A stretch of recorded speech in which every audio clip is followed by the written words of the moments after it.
अस्सलाम वालेकुम। I hope you guys are doing well. तो हम पढ़ रहे हैं फर्स्ट ईयर बायोलॉजी का chapter number 6 that is prokaryotes.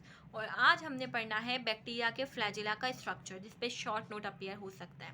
जो बैक्टीरिया का फ्लैजिला होता है बच्चों, वो लॉन्ग होता है और थिन होता है। थिन मतलब पतला, लॉन्ग मतलब लंबा। और ये 20 नैनोमीटर तक लॉन्ग हो सकता है, यानी कि इसकी लेंथ इतनी हो सकती है। और इसका काम क्या है, ये लोकोमोशन में, मूवमेंट में हेल्प करता है।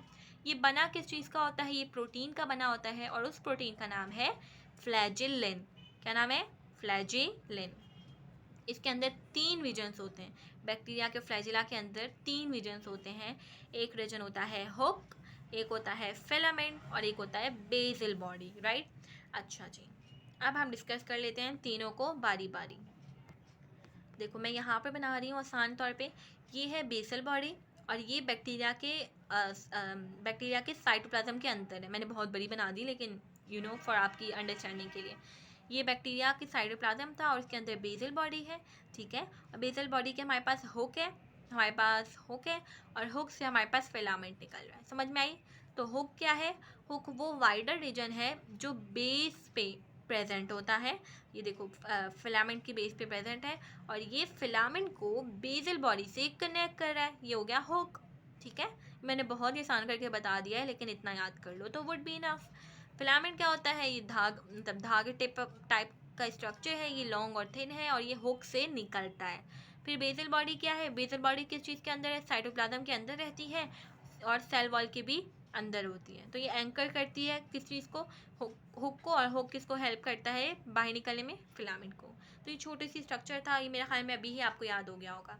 फिर हम बैक्टीरिया का जीनोम यानी कि बैक्टीरिया का जेनेटिक मटेरियल डिस्कस कर लेते हैं कि बैक्टीरिया का जेनेटिक मटेरियल क्या होता है। जीनोम का क्या मतलब है? एक ऑर्गेनिज्म के अंदर जितना भी जेनेटिक मटेरियल है, कितना मिला लो, डीएनए, आरएनए वगैरह वगैरह सब कुछ, एक ऑर्गेनिज्म का जितना भी जेनेटिक मटेरियल है उसको हम नाम देते हैं जीनोम का। बैक्टीरिया के अंदर एक न्यूक्लियोइड होता है और ये न्यूक्लियोइड जो होता है बैक्टीरिया का जीनोम होता है, सही है। इसके अंदर सिर्फ हमारे पास एक सिंगल मॉलिक्यूल होता है डीएनए का, ठीक है। और ये लॉन्ग होता है। अगर मैं इसको खोलती तो लॉन्ग था, ये सिंगल था। और सबसे प्यारी बात, ये डबल स्ट्रैंडेड होता है। समझ में आई? और सुपर कॉइल्ड होता है। देख लो ना मैंने कितनी कॉइल कर दी साथ में, कॉइलिंग का मतलब कॉइलिंग कर दी, राइट। तो बैक्टीरिया का जो जीनोम है उसको नाम दिया हुआ है न्यूक्लियोइड का। अच्छा, हमने बात की थी कि बैक्टीरिया के अंदर एक एक्स्ट्रा डीएनए मॉलिक्यूल भी प्रेजेंट होता है, यानी एक्स्ट्रा, एक तो ये है लेकिन इसके अलावा एक एक्स्ट्रा भी प्रेजेंट है जो सर्कुलर शेप का होता है और ये स्मॉल होता है, ठीक है। और ये हेल्प करता है बैक्टीरिया की किसमें? कॉन्जुगेशन के प्रोसेस में, जो हम आज ही इंशाल्लाह ताला कोशिश करके पढ़ लेंगे, ठीक है। और ये रेप्लिकेट करता है। इसका ये ताल्लुक नहीं है कि होस्ट का क्रोमोसोम ये वाला कब रेप्लिकेट करेगा, ये उसके इंडिपेंडेंटली रेप्लिकेट कर सकता है। और ये होता क्यों है? ये कॉन्जुगेशन के लिए होता है और बैक्टीरिया की सेल की इम्यूनिटी को बढ़ाता है। फिर हम डिस्कस कर लेते हैं बच्चों, ये लॉन्ग क्वेश्चन में अपेयर हो सकता है। मैं पहले ही आपको वार्निंग दे दूँ, ट्रिगर वार्निंग, कि लॉन्ग क्वेश्चन में अपेयर हो सकता है। तो इसको ऐसे से लिखना जिस तरह मैंने लिखा है। बैक्टीरिया की कौन कौन सी क्लासेस बनती हैं, उनकी न्यूट्रिशन, उनके खाने के मोड पर।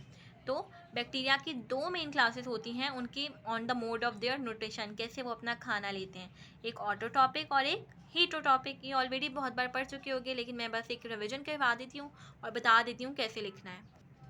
बच्चों, जो ऑटोट्रॉपिक बैक्टीरिया होता है वो अपना खाना, अपना फूड खुद ही सिंथेसाइज करता है और इसकी 2 मेन टाइप्स होती हैं, फोटो ऑटोट्रॉपिक बैक्टीरिया, ठीक है, और chemo autotrophic bacteria. Photo autotrophic bacteria क्या करेगा?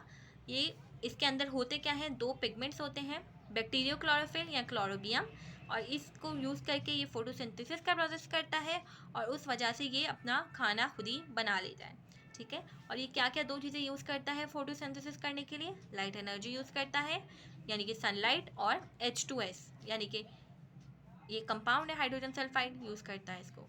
और ये रिलीज़ करता है सल्फ़र को as a by product. Plants में क्या हो रहा था, वो यूज़ कर रहे थे वाटर को, H2O को, और बाई प्रोडक्ट क्या था उनमें? ऑक्सीजन। लेकिन ये H2S यूज़ कर रहे हैं तो जाहिर है इनमें बाई प्रोडक्ट सल्फ़र होगा। समझ में आया मैंने क्या कहा? तो ये फोटो ऑटोटॉपिक बैक्टीरिया हो गया। और कीमो ऑटोटॉपिक क्या होता है?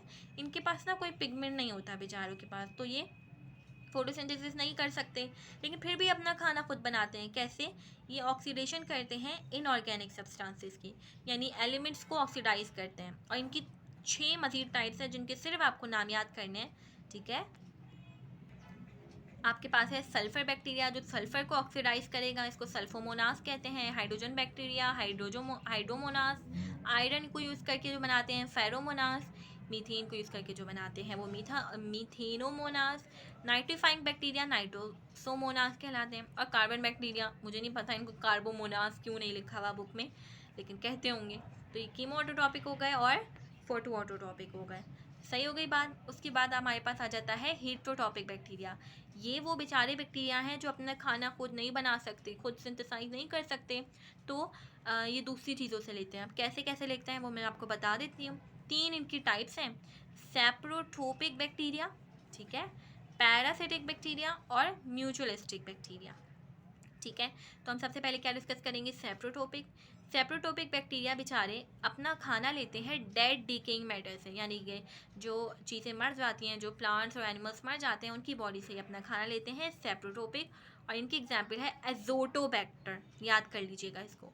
फिर जो पैरासिटिक बैक्टीरिया होते हैं वो क्या करते हैं, वो ऑर्गेनिज्म की बॉडी के ऊपर या अंदर रहते हैं और अपनी न्यूट्रिशन उनसे लेते हैं और ये डिजीज़ कॉज करते हैं, तो इनको पैथोजेनिक बैक्टीरिया भी कहते हैं। पैथोजेन किसी भी ऐसी चीज़ को कहते हैं जो हमें क्या कर रहा होता है, डिजीज़, कोई बीमारी कॉज कर रहा होता है, ठीक हो गई बात। तो ये आपसे रीजनिंग में पूछ सकते हैं, why parasitic bacteria are called pathogenic bacteria. तो यू शुड नो, ये वाली जो मैंने बात लिख दी ये आप लिख लोगे। और एग्जाम्पल इनकी विब्रियो कॉलरा, क्योंकि ये कॉलरा कॉज कर रहा होता है, और भी जो भी बहुत सारी आ गई ना, हेलिकोबैक्टर पाइलोरी अल्सर कॉज कर रहा है वगैरह वगैरह, इतनी पढ़ ली हमने चैप्टर में, तो कुछ भी लिख सकते हो पैरासिटिक बैक्टीरिया में। और फिर म्यूचुअलिस्टिक बैक्टीरिया वो होते हैं जो इनको अपना खाना दूसरे से लेना है, सही है। तो ये क्या करेंगे, किसी और ऑर्गेनिज्म के साथ रिश्ता बना लेंगे, एसोसिएशन बना लेंगे, और इस एसोसिएशन से वो ऑर्गेनिज्म भी बेनिफिट होगा, ये खुद भी बेनिफिट होंगे, इनको खाना मिल जाएगा और उस बेचारे को भी कोई फ़ायदा दे रहे होंगे। तो इसकी एग्जांपल है नाइट्रोजन फिक्सिंग बैक्टीरिया, जैसे कि राइजोबियम।